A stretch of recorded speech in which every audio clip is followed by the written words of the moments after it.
All right, in my continuing series of maintenance on my 2019 F250, today I am going to install the front shocks. I'll show you what I'm going to install, where it's going to go, what tools I need, and how you can do it in your driveway without even lifting the truck up. So you can do it safely, easily, and less expensively than taking it to the dealer or a shop. So let's get started, and I'll show you what you need to do, what I'm using, and all that other good stuff. So here we go. All right, there it is. Bottom of the shock, top of the shock. As you can see, I turned the wheel so I would have access to it, but there's no jack involved. And there's only one bolt on the top, and I think you need to hold the nut. Well, there's one nut at the top and one at the bottom, so you can keep it from rotating there. And then at the bottom, same thing. It's a bolt that goes through the bottom, and so you hold one end and you rotate it on the other, on the bolt. On the nut. So there you go. And as you can see, the rubber is dry rotting.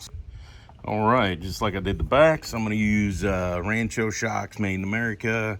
The ones I'm using on this particular one are RS55042s. It comes with a bag with new rubber, washers, and the nut that goes on the top of that shock. Let me take the shock out so you can see it.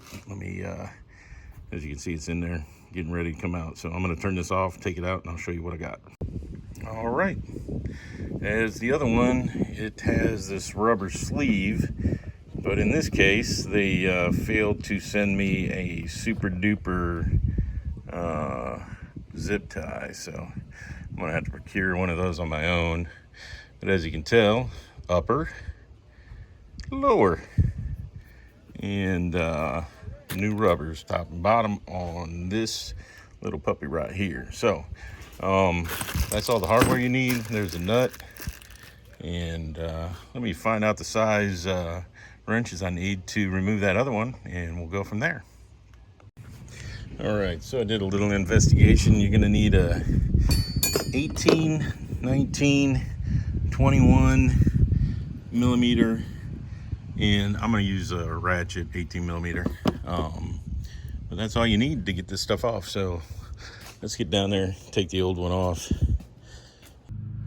Oh yeah, so I spun this around so I could see what it is, and it just slides over the stud. So I'm gonna use a big ass screwdriver just to pop that off of there. So I'm not gonna videotape that, but that's what I'm gonna do with that one right there. So I'm not in it. I don't think it's a brake line. I think it's some kind of vacuum line, because it's might be vacuum going to the 4x4 switch or something. But anyways, that puppy's coming off of there. Okay, it's off of there. So now let's see what size that is. I'm pretty sure it's like a 21, but let's just try it out. But anyways, this is definitely a 21, and I'll show you. 21 millimeter, and watch, and it rotates the whole thing. So I don't have a wrench that's thin enough to get in there to hold it still. So I'm going to use some vice grip, since this thing's just going in the garbage anyway. So here we go. All right, so there it is. Also, while you were gone, I put a little WD-40 on there, but it was enough to break this puppy loose. So now I'm just gonna loosen this up. Once I get that taken off, and I'll bring you back to take the bottom bolt out. So, all right, so the top one's off, but look at how deformed that is. Holy mother of God. It's stuck on there pretty good, but look at it. It's just like all jacked up. So anyways, there you go. So we'll take that off, and then we're gonna get down on the ground and take that one off. All right, here we go on this bottom one. bottom. It's supposed to be 18 millimeter. And that's what it is. And it's coming out because, like I said, I broke it loose, and then I put some old WD-40 on this thing, and this one's definitely coming out a lot easier than that resting one up at the top.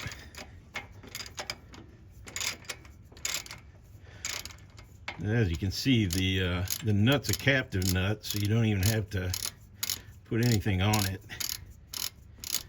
Woohoo! All right, which is a good thing. Amazing what a little lube will do you. So hopefully this doesn't fall and crush my skull. There it is, it's off. And then we can just pull this bolt out and pull this out, and bam, it's out. All right, so before you go to put this in, make sure you put,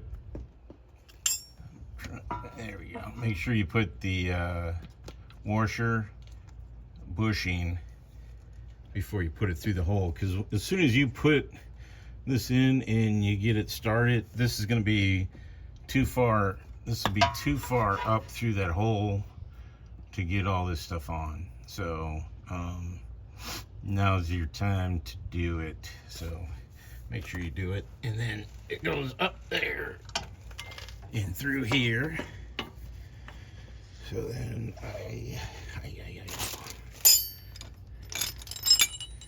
goes through here as we discussed. I can find a hole. There we go. There we go, and it's through there. Now I just got to get that captive nut back on there, and we'll tighten this down, and then I'll show you how far up through the top it is. And we haven't even released anything yet. We haven't cut the cord that keeps it compressed. So so thank goodness for this good old captive nut. Makes it a whole lot easier. And the good old WD-40 for lube. We'll just get this puppy in here. And before I get done, I'll make sure that I tell you what it's supposed to be torqued to, which I will do, but I did not feel like getting my torque wrench out and getting down here with it with everybody watching me. So anyways, but I will do it since it's about safety and all that other good stuff. There we go. I gotta make sure I was turning it righty-tighty, lefty-loosey, so I am definitely tightening this puppy down. There we go. So we got the bottom in. Now we just got to go up to the top, and I will show you that. And then we just cut this puppy, and we'll have to mess around with that sleeve, but I put it over it right now so that so you can see it. I put it over the rubber right now, because if I would have waited, it ain't gonna happen, because like I said, it's all the way through right now, and I haven't released it yet. So there you go. Let me get rearranged, and we'll go up at the top and tighten it up. All right, like I was saying, down from the bottom, see how much is sticking through without having cut the binder. So now I got to put the other bushing and the washer on and get the nut started. And once we do that, then we'll pop this little puppy, and we'll go from there. Make sure we get the protective sleeve all on there correctly. I am sure I have a zip tie somewhere. And then we'll call it a day. I'll go show you the other side that it's exactly the same, so you don't have to sit through this. But just know that you can do this with hand tools and not have to worry about your safety in the slightest, because you're not on jack stands, you're not on ramps, you're not jacking anything up. It's just remove and replace. Well, the new nut from Rancho is a 19 millimeter. So that's why you need an 18, 19, and a 21. All right, I got it tightened down. I got the bushing material. It's expanded. It's not like totally flattened out like it was before. I have the dust shield on this little lip it's like a washer welded onto here, but there's a groove in the top of here, so I got it on there, and now I just need to go find me a zip tie. But there you go, totally installed, totally safe, totally easy, relatively few hand tools. I got the tire turned the other way, but as you can see, same setup down there. So once I get done on that side, I'll just turn the wheels, and then I'll be able to scoot right in there and get this one knocked out just the same way. All right, so hopefully that helps you out. Hopefully now you can put shocks on your truck, at least on the front. I think I have another video either coming out or it's already been out on how to put them on the back of the truck. So there you go. Hopefully this helps you out. Thank you.